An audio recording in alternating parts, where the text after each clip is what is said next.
ঘরবাড়ি ছাড়িয়া দেওয়া নিরাপত্তা। আর এর মাঝেও যদি আমরা তার বিরুদ্ধে সমালোচনা করি তাহলে এটা আমরা বিরাট বড় দুর্বল করতে পারি। ভাইগণ, আপনারা ব্যবস্থা দুনিয়া কারো অনেক শিক্ষা প্রতিষ্ঠান আছে না?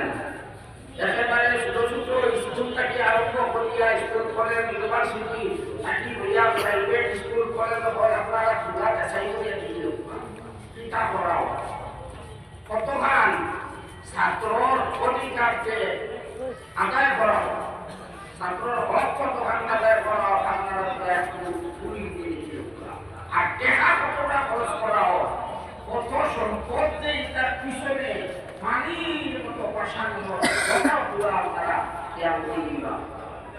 এত কোটি কোটি টেকা খরচ কিন্তু যারা বললাম না সব আপনার প্রতিষ্ঠান হল এক সমান, আর সব শিক্ষক হল এক সমান, আসল মাধ্যমিক শিক্ষক হল নিশ্চয়, কিন্তু বেশিরভাগ অবস্থাটা আপনার যদি সরকারি প্রতিষ্ঠানগুলোর মধ্যে যদি সঠিকভাবে শিক্ষা প্রদান করা হইত তাহলে তো আইন এই প্রাইভেট স্কুল আর কলেজগুলো এত সরাসরি করিত না।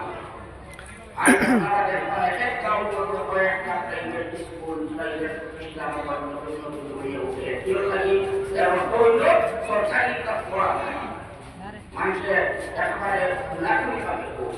আমরা এখন যেটা করতাম, আমরা তো বলেছিল না পড়াইও না, গতিকে এই কলেজ আর ইউনিভার্সিটি আর আমরা এটা বলতাম মানুষের পরীক্ষা আমরা তো হই না, মানুষের পরীক্ষা আর আমরাও দেখতে হয় পালা পালা শিক্ষিত মানুষের প্রফেসর প্রিন্সিপাল হলে এরাও তো আমরা দেখি আপনারা প্রাইভেট প্রতিষ্ঠানগুলোকে পড়াই, বরং বিদেশেও পাঠায় পড়াই না।